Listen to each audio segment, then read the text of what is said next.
അപ്പോൾ welcome back to my YouTube channel. പുതിയൊരു വീഡിയോയിലേക്ക് എല്ലാവർക്കും സ്വാഗതം കേട്ടോ. എനിക്കൊരു 8ൻ്റെ പണി കിട്ടിയ ഒരു കാര്യം നിങ്ങളോട് പറയാൻ വേണ്ടി വന്നതാണ്.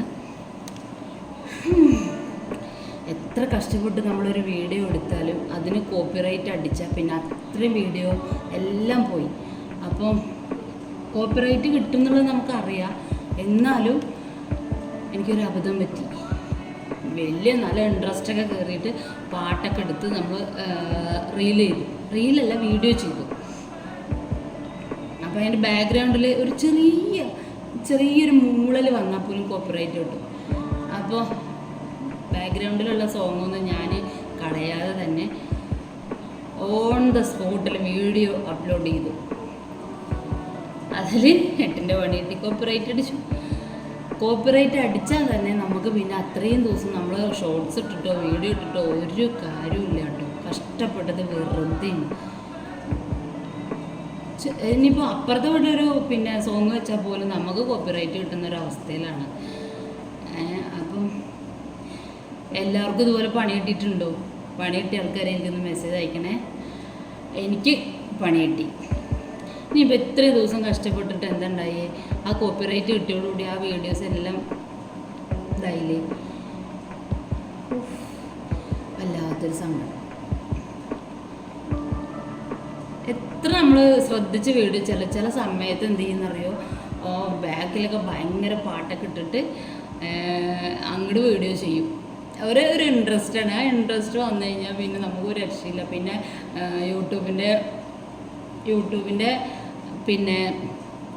റൂൾസൊന്നും ഓർമ്മ ഉണ്ടാവില്ല. വീഡിയോ പോസ്റ്റായിട്ട് ആ പ്രോസസ്സിങ് അങ്ങോട്ട് കഴിഞ്ഞ് സെക്കൻഡ് സമയം കൊണ്ട് നമുക്ക് ഒറ്റ എഴുതി കാണിക്കില്ല കോപ്പിറൈറ്റ് കയ്യിൽ. അത്ര ദിവസത്തെ വീഡിയോയുടെ എല്ലാ പണിയെടുത്ത ആ കഷ്ടപ്പാടെല്ലാം പോകും. ആദ്യമൊക്കെ ഞാൻ വിചാരിച്ചത് എന്താണെന്നറിയോ? യൂട്യൂബല്ലേ, നമുക്ക് ഇഷ്ടമുള്ള പാട്ട് എല്ലാം നമുക്ക് എടുത്ത് അതിനകത്ത് ഇട്ടിട്ട് നമുക്കിരുന്ന് കാണാമെന്ന്. പക്ഷേ യൂട്യൂബിൻ്റെതായ റൂൾസ് ഉണ്ട്. അത് തെറ്റിച്ച് കഴിഞ്ഞാൽ ഒന്നും നമ്മളോട് ഒരു കാരണവശാലും അവർ അഡ്ജസ്റ്റബിൾ അല്ല. അപ്പോൾ ശ്രദ്ധിക്കുക. എനിക്ക് പണി കിട്ടി. പുതിയ ആൾക്കാർക്കൊന്നും ചിലപ്പോൾ അത്ര അറിയില്ല. ഞാനും പുതിയതാണ് കേട്ടോ. എന്നാലും എനിക്ക് വീഡിയോ പോസ്റ്റ് ചെയ്യുമ്പോൾ അറിയാമായിരുന്നു കോപ്പിറൈറ്റ് കിട്ടുന്നു. പക്ഷേ കിട്ടുന്ന അറിഞ്ഞിട്ട് ഞാൻ അതെന്താ അങ്ങനെ ചെയ്തതെന്നുള്ളതാണ് ഇപ്പോൾ എൻ്റെ ചോദ്യം. ഞാൻ എന്നോട് തന്നെ ചോദിച്ചു നോക്കുകയാണ്. എന്താ അറിയില്ല, അങ്ങനെ ഒരു ഭ്രാന്ത് ഇളകിയിട്ട് അങ്ങോട്ട് ചെയ്തു. അപ്പോൾ എന്തായി? നമ്മൾ കഷ്ടപ്പെട്ടു ഓരോ വീഡിയോ ഇങ്ങനെ പോസ്റ്റാക്കി കൊണ്ടുവരുന്നതിനനുസരിച്ച് ആ കോപ്പിറൈറ്റ് കിട്ടിയപ്പോൾ അങ്ങോട്ട് പോയി. ഇനിയും പറഞ്ഞിട്ട് കാര്യമില്ല. പിന്നെ അതുപോലെ തന്നെ ഞാൻ വോയിസ് കൊടുക്കുമ്പോഴല്ലേ എനിക്കിങ്ങനെ നമ്മൾ സംസാരിക്കണതില്ലേ, നമ്മൾ സാധാ വീട്ടിലേക്കാണെന്നുണ്ടെങ്കിൽ ചറപ്പറേന്ന് തന്നെ സംസാരിക്കും. അപ്പോൾ ചിലർ പറയും എന്താണ് ഇങ്ങനെ അച്ചടി ഭാഷ പോലെ സംസാരിക്കണത്. പക്ഷെ അതെന്താണെന്നറിയോ? പേടിച്ചിട്ടാണ് സത്യത്തിൽ. യൂട്യൂബിൽ നമ്മൾ എന്തെങ്കിലും പൊട്ടത്തരം വിളിച്ച് പറയുമോ?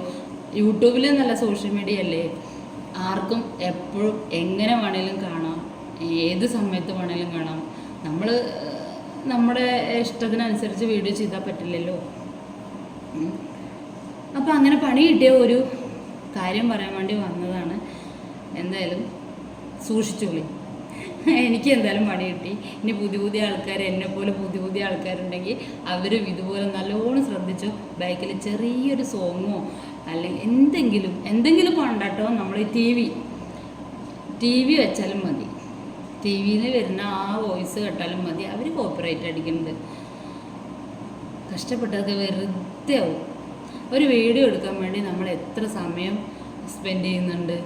രാവിലെ ആണെങ്കിൽ രാവിലെ, അല്ലെങ്കിൽ ഏത് വീഡിയോ, ലോങ് വീഡിയോ ആണെങ്കിലും ഷോർട്സ് വീഡിയോ ആണെങ്കിലും നമുക്ക് ടൈം നമ്മൾ കണ്ടെത്തിയിട്ടാണ് ഈ ക്യാമറയും വെച്ച് നമ്മളതിൽ വരുന്നത്. എന്തിനാ വരുന്നത്? നമുക്ക് ഇതിന്ന് എന്തെങ്കിലും ഒരു വരുമാനം വലിയ തോതിലൊന്നും വേണ്ട. 1 മില്യനോ അല്ലെങ്കിൽ അതൊന്നും നമുക്ക് കിട്ടില്ല. നമ്മുടെ കുഞ്ഞു വീഡിയോ ആണ്, സാധാരണ ഫോണിൽ എടുക്കുന്ന വീഡിയോസ്. അപ്പം നമുക്ക് തന്നെ അറിയാം നമുക്ക് ഇത്രയേ ഉള്ളൂ. പക്ഷെ അവിടെ നമുക്ക് കോപ്പിറൈറ്റ് കിട്ടിയാൽ 8ൻ്റെ പണിയില്ലേ. അപ്പോൾ സൂക്ഷിച്ചോളി. എനിക്കിതേ പറയാനുള്ളൂ. എനിക്ക് കിട്ടിയ പണി ഇനി നിങ്ങൾക്ക് കിട്ടാതിരുന്നോ നല്ല കാര്യം. ശ്രദ്ധിച്ചാൽ നല്ലത്. TV പോലും ഓഫ് ചെയ്തിട്ട് വീഡിയോ എടുക്കുക. അത്രേ എനിക്ക് പറയാനുള്ളൂ. അപ്പോൾ ഓക്കെ, ബൈ.